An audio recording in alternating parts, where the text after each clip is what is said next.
raka'atal fajri khairum minad dunya wa ma fiha.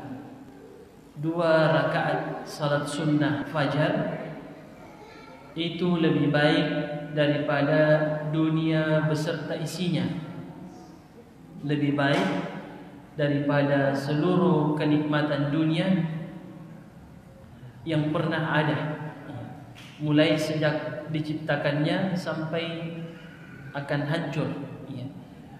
Mungkin ada sebagian orang mengatakan seakan-akan hadis ini berlebihan. Maka kita katakan sepintas lalu mungkin saja ada orang yang mengatakan seperti itu. Tetapi ini akan menjadi bukti yang tidak bisa dipungkiri bahwa 2 rakaat salat sunnah fajar ini betul-betul lebih utama daripada dunia dan seisinya, karena pahalanya kekal dan abadi, sementara dunia ini beserta segala kenikmatannya adalah fana, akan hilang. Terbukti ketika kita dimasukkan ke liang lahat, ada tidak dari kenikmatan dunia yang kita bawa mati, kita bawa ke kuburan kita? Tidak ada. Itu artinya kenikmatan yang selama ini kita rasakan sesaat saja. Sementara pahala salat sunnah subuh ini, dia yang akan menerangi kuburan kita. Dia yang akan memberi petunjuk pada perjalanan akhirat kita, menuntun kita. Bahkan kita sampai masuk ke dalam surga, sebentar kita akan sebutkan keutamaan-keutamaannya. Ya, ini menggambarkan jamaah sekalian bahwa betul ya, bahwa rakaat al-fajri khairum minad dunya wa ma fiha. Yang kedua, bahwa orang yang mengerjakan salat subuh adalah salah satu sebab dia mendapatkan pahala seperti orang yang salat 1 malam penuh. Dalam hadis yang sahih, Nabi kita mengatakan, man shallal isya fi jamaah faka'annama qama nisfal lail. Barang siapa yang salat isya secara berjamaah, maka dia bagaikan salat 1/2 malam. Wa man shalla al-fajr fi jamaah, atau man shalla subuh fi jamaah, faka'annama shalla al-lailata kullah. Al-laila kullah. Maka dia bagaikan salat 1 malam penuh. Bukan berarti jamaah sekalian orang yang salat subuh secara berjamaah dia ibaratnya salat 1 malam penuh. Tapi yang dimaksudkan di sini adalah pahalanya. Ya, jadi kalau kita salat isya berjamaah, lalu kita salat subuh juga secara berjamaah, pahalanya itu seperti orang yang salat 1 malam penuh. Ya. Makanya nanti kita akan sebutkan bahwa jika pahalanya begitu besar, orang beriman tidak akan mau melalaikannya. Yang melalaikannya hanya orang-orang munafik. Dan Nabi sudah sebutkan itu dalam hadisnya. Athqalus salati 'alal munafiqin salatul isya wa salatul fajr. Salat yang paling berat bagi orang-orang munafik adalah salat isya dan salat subuh. Walau ya'lamuna ma fihima la atauhuma walau habwa.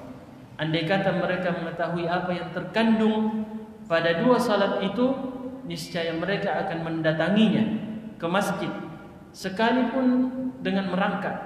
Kalau tidak bisa sampai ke masjid kecuali dengan merangkak, itu akan dia lakukan. Tapi yang menjadi persoalan ya, karena mereka tidak mengetahui, tidak ada petunjuk dan motivasi iman jamaah sekalian. Karenanya Nabi kita mengatakan ini karakter orang munafik. Bagaimana mungkin keutamaan yang begitu besar diabaikan? Nah, ini jamaah sekalian ya. Pahalanya seperti orang yang salat 1 malam penuh. Yang ketiga, orang yang menjaga salat subuhnya, maka dia berada pada jaminan Allah Subhanahu wa taala, penjagaan Allah selama sehari, hari itu. Ini berdasarkan hadis Nabi sallallahu alaihi wasallam, man shalla subha fahuwa fi dhimmatillah.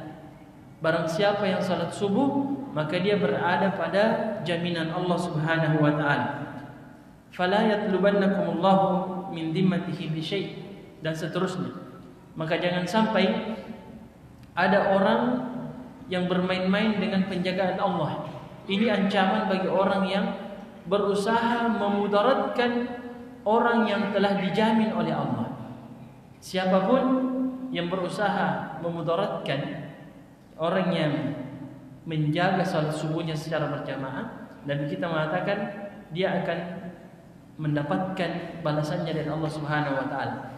Ya, karena Allah Subhanahu wa taala sendiri yang mengancam mereka yang berusaha untuk menzalimi orang-orang yang menjaga ibadah ini. Salat subuh jamaah sekalian adalah penyebab terbukanya pintu rezeki dan berkah hidup. Nabi kita mengatakan, barakallahu li ummati fi bukuriha, atau burika li ummati fi bukuriha.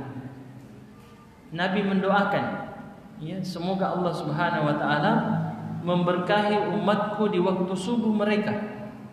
Ya, berkah itu dalam segala hal. Keberkahan dalam harta, keberkahan dalam umur kita dengan termanfaatkannya pada kebaikan-kebaikan. Dan ini yang paling utama. Ya, jadi orang yang menjaga salat subuh ini tidak perlu khawatir dengan rezekinya. Iya. Karena dia penyebab terbukanya keberkahan, terbuka jalan-jalan kebaikan, terbuka juga pintu-pintu rezeki baginya. Subhanallah. Ada satu keutamaan yang luar biasa dari salat subuh ini jamaah sekalian, yaitu salat ini secara khusus disebutkan dalam Al-Quran bahwa disaksikan oleh para malaikat. Ya. Dalam surah Al-Isra Allah Subhanahu wa taala mengatakan, aqimis salata lidulukis syams ila ghasaqil lail wa qur'anal fajri inna qur'anal fajri kana mashhuda. Tegakkanlah salat sejak tergelincirnya matahari. Berarti ini awal masuknya waktu zuhur. Ketika matahari sudah tergelincir ke arah barat, sudah lewat dari atas kepala kita, itu masuk waktu zuhur. Ila ghasaqil lail, sampai pertengahan malam. Berarti masuk salat asar, maghrib dan isya. Ya. Wa qur'anal fajr, dan salat subuh itu. Ya, coba kita perhatikan jamaah sekalian. Allah Subhanahu wa taala mengistilahkan salat subuh dengan Quran al-Fajr. Al-Quran al-Fajr.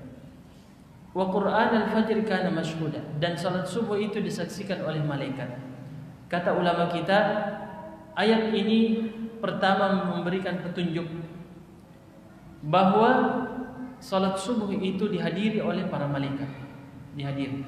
Yang kedua, diistilahkannya dengan Quran al-Fajr karena salat subuh memiliki kekhususan disyariatkannya untuk memperpanjang bacaan dalam salat.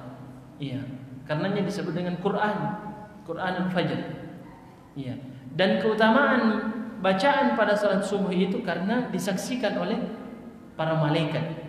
Karenanya orang yang salat subuh di rumahnya, dia tidak mendapatkan keutamaan ini. Ya. Mungkin perlu dihadirkan ya dalam hati kita ini, ketika kita hadir dalam salat subuh, bahwa di antara kita ada hamba-hamba Allah dari kalangan malaikat. Ini diperkuat dengan sebuah hadis yang akan kita jelaskan rahasia yang terkandung dalam salat subuh berjamaah. Ya, Nabi kita mengatakan, yata'aqabuna fikum malaikatun bil lail wa malaikatun bin nahar. Silih berganti malaikat di malam hari dan malaikat di siang hari, ya. Wa yajtami'una fi salatil fajar wa salatil asr. Mereka berdatangan, ada yang naik ke langit, ada yang turun, ya. Yang bertugas di malam hari akan naik ke langit melapor kepada Allah Subhanahu wa taala. Dan yang bertugas di siang hari turun ke bumi. Mereka berkumpul pada salat asar dan salat subuh. Coba kita perhatikan jemaah sekalian, malaikat-malaikat itu berkumpul pada waktu salat asar dan salat subuh. Tsumma ya'rujul ladzina batu fikum. Lalu malaikat yang bermalam bersama kita naik ke langit, ya'ruj, mi'raj, ya. Fasa'alahu wa huwa a'lamu bihim. Maka Allah Subhanahu wa taala bertanya kepada mereka padahal Allah lebih tahu. Ini perlu digarisbawahi, kita akan jelaskan rahasianya. Allah bertanya kepada malaikat padahal Allah yang lebih tahu. Kaifa taraktum ibadi? Bagaimana kalian mendapati hamba-hambaku? Jadi malaikat yang turun akan bertugas di siang harinya, ketika kembali ke atas langit ditanya. Begitu juga yang bertugas di malam hari.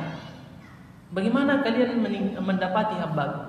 Maka para malaikat mengatakan, taraknahum wa hum yusallun. Ya. Kami meninggalkan mereka sementara mereka melaksanakan salat, dan kami mendatangi mereka sementara mereka melaksanakan salat. Sepintas lalu mungkin yang muncul di pikiran kita hanya keutamaan kehadiran malaikat ini. Ada sebenarnya rahasia pada hadis ini yang belum sampai pikiran kita ke situ. Tetapi disebutkan oleh ulama kita di dalam kitab-kitab mereka bahwasanya hadis ini mengandung satu hikmah yang luar biasa tentang kemaha lembutan Allah Subhanahu wa taala dan besarnya kasih sayangnya kepada kita. Kenapa jamaah sekalian? Karena Allah Subhanahu wa taala mengumpulkan malaikat yang bertugas di siang hari dan di malam hari itu pada salat subuh. Allah yang tentukan ini, ya. Agar jamaah sekalian, ketika para malaikat ini kembali ke atas langit, lalu Allah bertanya, kaifa taraktum ibadi? Bagaimana kamu meninggalkan hambaku? Padahal Allah lebih tahu. Agar supaya jamaah sekalian, persaksian malaikat menjadi persaksian yang paling indah. Allah tidak bertanya bagaimana kalian mendapati perbuatan hambaku semalaman, seharian, karena banyak dosa dan maksiat. Allah hanya bertanya tentang bagaimana kalian mendapati hambaku dan bagaimana kalian meninggalkannya. Dan Allah yang menetapkan pertemuan itu di waktu salat subuh dan asar, agar persaksian itu adalah persaksian yang terbaik. Ini yang pertama jamaah sekalian. Hikmah yang kedua, karena Allah Subhanahu wa taala begitu besar kasih sayangnya kepada kita, sehingga Allah tidak mempertanyakan dosa-dosa kita. Allah menutupi apa yang kita lakukan dari pagi sampai sore, dari sore sampai pagi. Allah hanya bertanya bagaimana kita mengakhiri hari itu dan bagaimana kita mengakhiri malam itu. Karena Allah Subhanahu wa taala Maha menutupi aib hambanya. Allah tidak ingin hamba-hambanya tersingkap aibnya, dosa-dosanya. Karenanya Allah mengatakan, kaifa taraktum ibadi? Bagaimana kalian meninggalkan hambaku? Hambaku. Allah sandarkan pada dirinya. Subhanallah. Tahukah kita jamaah sekalian bahwa di dunia Allah menutupinya aib dan dosa kita. Lalu di akhirat sebagaimana dalam hadis yang sahih, hadis qudsi, ya, bahwa Allah mendekatkan setiap orang lalu langsung bertanya kepadanya, ata'rifu dzamba kadza? Apakah kamu mengenali dosa ini? Semua dosa-dosa yang pernah dilakukan hambanya itu diperkenalkan, diperlihatkan semuanya. Kamu tahu dosa ini? Ata'rifu dzamba kadza? Ketika hambanya melihat semuanya dan mengakuinya, dan juga sudah menyadari bahwa dia akan mendapatkan siksaan, apa yang Allah katakan? Satartu laka fid dunya. Di dunia aku telah menutupinya untukmu. Tidak ada yang tahu, hanya saya yang tahu. Wa ana aghfiru lakal yawm. Dan pada hari ini aku maafkan. Karena jamaah sekalian sering kami ingatkan pada diri kami, kemudian kita semua, termasuk bagi kaum wanita, salah satu mungkin yang seharusnya menjadi motivasi bagi kita untuk menutupi aib saudara-saudara kita, jangan menceritakannya, jangan menggosip. Karena boleh jadi orang yang kita gosip, kita sebutkan kekurangannya, dosanya, orang yang sudah dimaafkan oleh Allah, Allah yang menutupinya. Kenapa kita mau sebar-sebar? Dinikmati di sana sini, diceritakan. Allah katakan, saya ampuni, saya tutupi.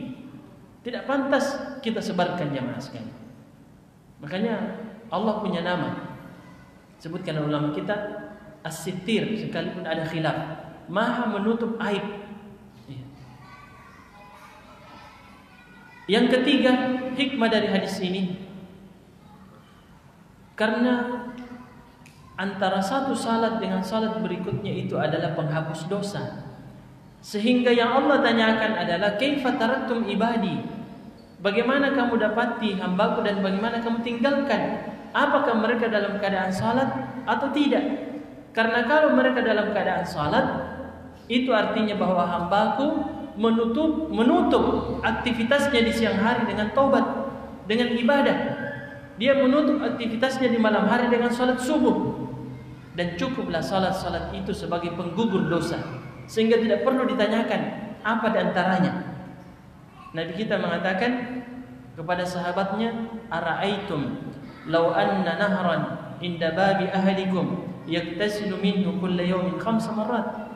Bagaimana menurut kalian jika ada sungai mengalir di depan rumah salah seorang di antara kalian, dia mandi darinya 5 kali sehari semalam? Ayabqa min darnihi syai'? Apakah akan tersisa dakinya? Sahabat mengatakan tidak akan tersisa. Dzalika mathalus salawatil khams. Itulah perumpamaan salat 5 waktu. Sehingga kalau seseorang mengakhiri aktivitasnya di siang hari dengan salat asar, mengakhiri aktivitasnya di malam hari dengan salat subuh dan taubat kepada Allah, cukuplah itu sebagai penggugur dosanya. Karenanya Nabi kita mengatakan, innamal a'malu bil khawatim. Inti daripada amalan itu adalah bagaimana kita akhiri. Inti daripada umur seseorang adalah bagaimana dia akhiri umurnya. Boleh jadi ada orang yang kalau dilihat hidupnya penuh dengan maksiat, tetapi tahun-tahun terakhir sebelum ajalnya tiba dia bertobat, itu cukup menggugurkan dosa-dosanya. Kalau dia betul-betul ikhlas, menyesali perbuatannya, bertekad untuk tidak mengulanginya, bertobat di saat pintunya masih terbuka, maka akan diterima tobatnya. Kecuali dosa sesama manusia, dosa antara kita dengan Allah, hukum asalnya Allah Maha Pengasih, Maha Penyayang. Kecuali dosa antara sesama, maka ini perlu cara khusus, menunaikan hak orang lain yang mungkin pernah dizalimi. Nah, ini jamaah sekalian, innamal a'malu bil khawatim. Nah, itu 3 kira-kira rahasia dari salat subuh jamaah sekalian. Berikutnya, salat subuh adalah sebab meraih kemenangan di dunia dan di akhirat. Kita katakan di dunia dan di akhirat. Kenapa jamaah sekalian? Kalau kita telusuri, kita akan dapati bahwa generasi yang dulu berhasil mengantarkan umat ini kepada kejayaan adalah generasi yang memiliki 2 karakter. 2 karakter itu disebutkan dalam firman Allah Subhanahu wa taala, juga dalam surah Al-Isra. Fa idza jaa wa'du ulahuma ba'athna 'alaikum ibadan lana uli ba'sin syadid fajasu khilal ad-diyar wa kana wa'dan maf'ula. Dan apabila ancaman atau siksaan untuk perbuatan kerusakan yang pertama dilakukan, ini perbuatan Bani Israel yang melakukan 2 kali kerusakan, maka ketika balasan yang pertama untuk kerusakan pertama yang dia lakukan akan datang, bagaimana caranya? Ba'athna 'alaikum ibadan lana. Allah mengutus hamba-hambanya, hamba-hambanya ibadan lana uli ba'sin syadid, yang punya kekuatan. Kekuatan apa itu? Dua kekuatan kata ulama kita yang dikumpulkan oleh generasi ini. Kekuatan iman, ubudiyah, karena Allah mengatakan ibadan lana. Tidak sembarang disebut dengan ibadah. Ibadan lana. Hamba-hamba Allah yang betul-betul hambanya, yang beriman. Iya. Uli ba'sin syadid, punya kekuatan dari segi material, fisik. Dan ini diperoleh pada salat subuh jamaah sekalian. Kenapa? Ketika Allah Subhanahu wa taala berjanji dalam firman-Nya, "Wa kana haqqan 'alaina nasrul mu'minin." Dan kami selalu berkewajiban menolong orang-orang beriman. Ketahuilah jamaah sekalian bahwa salat subuh itu adalah madrasah yang akan melahirkan generasi-generasi beriman. Kenapa demikian? Karena orang munafik itu tidak salat subuh. Iya. Tadi kita sebutkan hadisnya. Afqalus salati 'alal munafiqin salatul isya wa salatul fajr. Salat yang paling berat bagi orang munafik salat isya dan salat subuh. Dahulu jamaah sekalian tidak ada penerangan, tidak ada lampu seperti ini, gelap sekali. Sehingga orang munafik melihat waktu isya itu waktu gelap, tidak ada yang lihat. Mau ke masjid, tidak ke masjid, tidak ada yang lihat. Apalagi subuh, tidak ada yang lihat kalau kita di rumah saja tidur. Sehingga yang datang ke masjid hanya orang-orang beriman. Iya. Dan dikatakan mereka memiliki kekuatan. Kita akan sebutkan hadisnya tentang bagaimana musuh-musuh Allah Subhanahu wa taala dan musuh kita juga berusaha untuk melalaikan kita dari salat subuh ini. Kenapa? Karena di situ ada kekuatan. Iya. Ketahuilah jamaah sekalian, di dalam sebuah hadis disebutkan, yaqidu syaitan ala qafiyati ra'si ahadikum idza huwa na'im thalatha awqat. Kalau kita tidur di malam hari, maka syaitan itu akan mengikat 3 simpul di tengkuk kita. 3 kali simpul. Setiap satu simpul dia mengatakan laka lailatun tawil farqud. Malam masih panjang, tidurlah. Ya.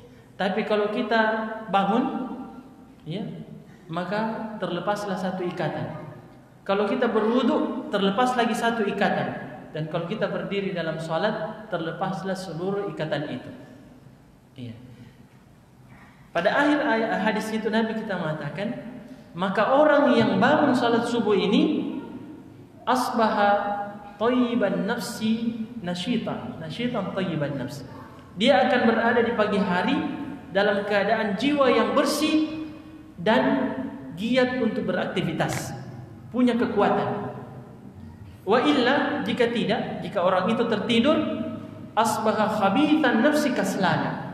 Dia akan berada di pagi hari dengan jiwa yang busuk, mencela dirinya, ya, dan dia dalam keadaan malas beraktivitas. Makanya kita katakan, salat subuh adalah madrasah yang melahirkan generasi yang kuat pada dua sisi ini, iman dan fisik, ya, aktif beraktivitas. Coba diperhatikan.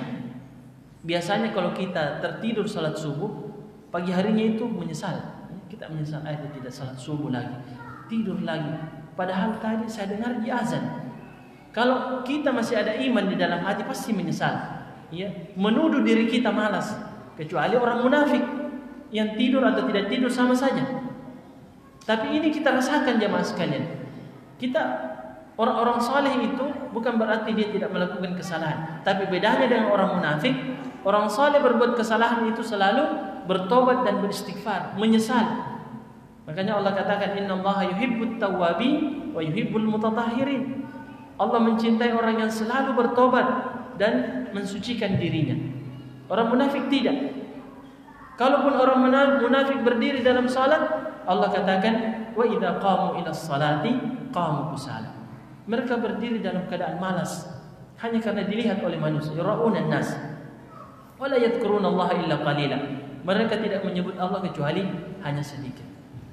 Karenanya jamaah sekalian, lebih lanjut kalau kita telusuri karakter generasi yang pernah membawa umat ini kepada kejayaan. Setelah diberikan hadiah oleh Allah kemenangan, apa yang mereka nampakkan ternyata salat juga. Alladzina immakkannahum fil ard, orang-orang yang jika kami berikan kedudukan kepada mereka, kekuasaan, kemenangan, karakter pertama adalah aqamus shalah, menegakkan salat. Ya, makanya generasi yang bisa mengembalikan kejayaan itu adalah generasi yang salat subuh. Ya, bukan yang tertidur dari salat subuh. Jadi bisa kita bayangkan sekarang. Kita saja di sini misalnya, berapa jumlah penduduk, tapi yang datang salat subuh berapa orang? Ada tidak sepertiganya? Maka kira-kira begitulah, ya. Kira-kira berapa lama bisa kita raih kembali kemenangan itu? Kalau masih lebih banyak yang tidur. Iya, waliyadzubillah. Kemenangan-kemenangan dahulu itu diraih setelah salat subuh, jamaah sekalian. Setelah salat subuh. Ketika perang Ainul Jalut, Qutus ya, panglima perangnya itu dimulai setelah salat subuh, penyerangan. Khalid bin Walid, panglima perang Nabi, setiap akan menyerang itu dimulai setelah salat subuh. Iya. Jadi memang diperbaharui dulu iman, dicas dulu iman. Ketika musuh-musuh terlelap, mereka terbangun, bersiap. Iya. Dan kehancuran kaum Nabi Lut, alaysa subhu biqarib, itu juga kan pada waktu menjelang subuh. Dan Nabi kita pada perang Khaybar juga pada salat subuh, setelah salat subuh. Nabi kita mengulang-ulangi ya kalimat yang masyhur, inna idza nazalna bisahati qaum fasa'a sabahul mundarin. Kami kalau masuk ke pekarangan suatu kaum, maka buruklah pagi hari kaum yang diberi peringatan. Ya, kalau Nabi akan melakukan taghir, ingkarul munkar, itu dimulai pada salat subuh. Iya. Kenapa kira-kira jamaah sekalian? Karena waktu subuh itu adalah saat-saat terbitnya terang. Saat-saat terbitnya keadilan setelah kezaliman. Saat-saat terbitnya kejayaan setelah kekalahan. Itu semua dimulai pada waktu subuh. Bukankah Allah Subhanahu wa taala bersumpah tentang kuda-kuda perang dalam surah Al-Adiyat, itu juga pada waktu subuh, wal adiyati dhabha. Ya, demi kuda-kuda perang yang berlari kencang, fal muriyati qadha, yang mencetuskan api dengan kuku kaki mereka, kuda-kuda itu, fal mughirati subha, yang menyerang dengan tiba-tiba di waktu subuh. Semuanya waktu subuh jamaah sekalian. Ini rahasia salat subuh. Sehingga jika demikian tidak pantas bagi kita untuk mengabaikan salat subuh ini.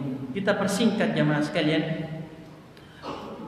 Bukti bahwasanya kelemahan umat ini ada pada saat melalaikan salat subuh, karena memang petunjuk dari Nabi begitu jelas bahwa orang yang tidur dari salat subuh adalah orang yang paling dihinakan oleh musuh. Siapa musuh kita yang pertama? Iblis. Nabi mengatakan tentang orang yang tidur dari salat subuh, dzaka rajulun balas syaitanu fi udhunaihi. Itulah orang yang dikencingi telinganya oleh syaitan. Begitu dihinakannya kita oleh musuh kita. Jadi bagaimana kita bisa menang? Kita tertidur, diperlakukan apa saja, tidak bisa berbuat apa-apa, tidak bisa melawan. Iya, musuh kita siang malam aktif berusaha untuk melalaikan kita, menjauhkan kita dari ibadah. Ya, kita menikmati kelalaian itu sehingga kita pun mudah dikalahkan dan dipermainkan oleh musuh kita jamaah sekalian. Nah, ini kira-kira ya beberapa rahasia ya dari keajaiban salat subuh yang harus dijaga dengan baik. Semoga Allah Subhanahu wa taala memberikan kita taufik untuk memelihara dan menjaga ibadah yang luar biasa ini hingga kita kelak hadap kepadanya. Silahkan kalau mungkin ada yang mau ditanyakan selama belum masuk waktu.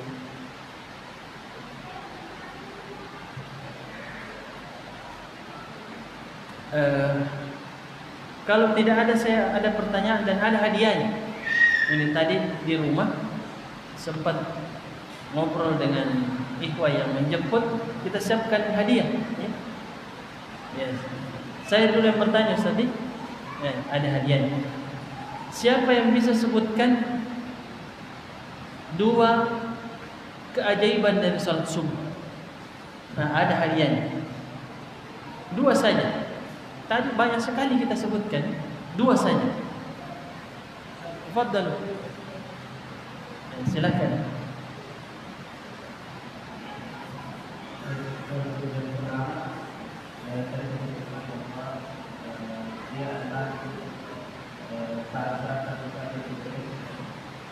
Gimana? Saat terbukanya pintu rezeki. Kemudian yang kedua, ini merupakan lagi di dalam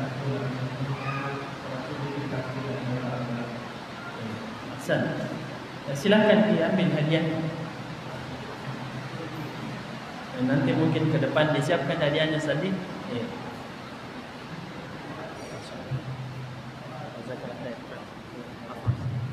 Ada salam dari kita. Oh, masalah. Waalaikumsalam. Iya, silakan.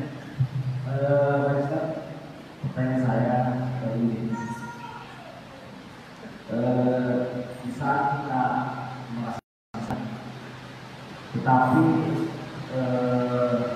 ada Allah menakdirkan kita positif virus COVID-19. Apakah yang lebih baik kita sholat di masjid, kita tetap sehat, atau kita sholat di rumah, tapi kita juga di rumah kita tetap dengan yang sehat, begitu? Apakah parameternya sama kalau kita sholat di rumah, atau tidak apa terus di terima kasih. Baik. Mudah-mudahan bisa terdengar suaranya nih. Bisa. Iya. Jadi Nabi kita mengatakan, "Idza maridal 'abdu aw safar kutiba lahu mithlu ma kana ya'malu muqiman sahihan." Apabila seorang hamba sakit atau musafir, maka tetap dicatat padanya atau untuknya pahala kebaikan yang dia lakukan ketika dia dalam keadaan sehat atau bermukim. Ya. Jadi orang sakit itu kalau memang dia punya kebiasaan salat berjamaah dan dia merasa risau ketika salat di rumahnya, hanya saja dia tertahan karena kondisinya yang lagi sakit, tetap dapat pahala salat berjamaah. Ini yang pertama. Kemudian yang kedua, kita yang divonis positif, ya, dan kita sudah melakukan prosedur, ya, penanganan orang yang positif. Kalau tidak salah, kalau OTG itu 10 hari, ya. Kalau ada tanda-tandanya 13 hari. Artinya kalau sudah lewat itu, jangan lagi beralasan tinggal di rumah. Iya, selama tidak ada perubahan, harus datang ke masjid. Karena itu artinya secara protokol kesehatan kita sudah diberikan kebebasan untuk beraktivitas. Kecuali kalau ada gejala. Dan gejala ini secara ilmiah diketahui bisa menyebabkan penularan. Nah, kita juga harus bijak bahwa Nabi kita SAW salah satu petunjuknya, kita dianjurkan menghindari terjadinya kemudaratan. Dianjurkan. Beliau mengatakan, firra minal majdzumi firaraka minal asad. Larilah dari penyakit menular sebagaimana kamu lari dari seekor singa. Iya. Itu artinya kita harus hindari. Ada tindakan preventif. Ada seorang sahabat yang mau datang berbaiat, tetapi sahabat ini diketahui punya penyakit menular. Maka Nabi mengutus seseorang untuk menyampaikan kepadanya di jalan ketika dia menuju ke Nabi bahwa baiatnya sudah diterima. Iya, dipersilahkan kembali karena dikhawatirkan terjadi penyebaran penyakit. Ini juga tindakan preventif. Tapi ketahuilah jamaah sekalian, Ibnu Hajar dalam kitabnya Fathul Bari menyebutkan, dan juga Imam An-Nawawi dalam Sahih Muslim, bahwa Nabi pernah makan bersama dengan orang berpenyakit menular. Nah, bagaimana itu? Nabi sendiri yang menyuruh kita melakukan tindakan preventif, Nabi sendiri yang makan bersama dengan orang yang berpenyakit.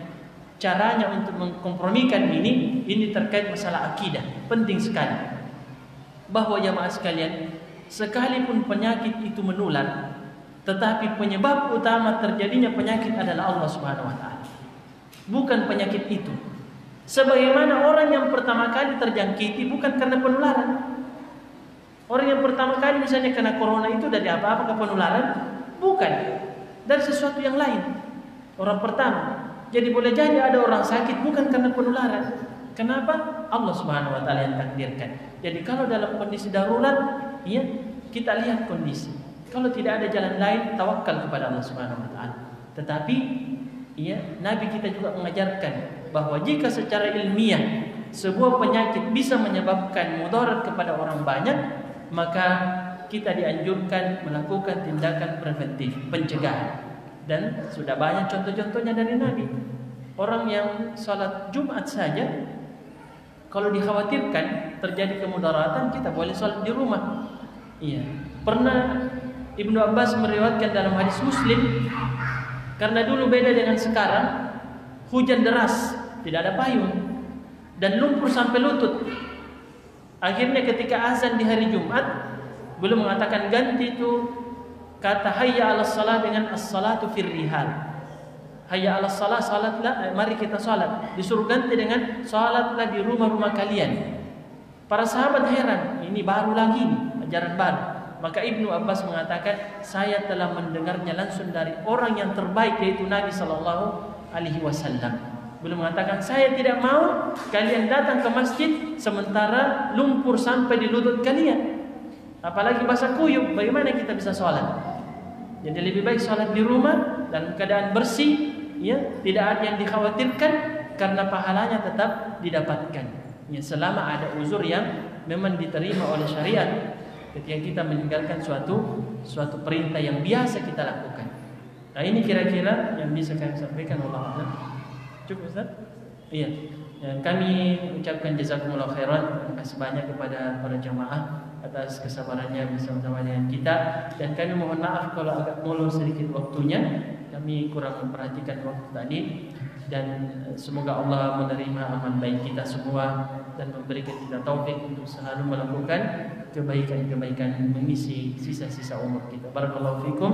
Subhanakallahumma bihamdik, asyhadu an la ilaha illa anta, astaghfiruka wa atubu ilaik. Wa akhiru da'wana alhamdulillahirabbil alamin. Wassalamualaikum warahmatullahi wabarakatuh.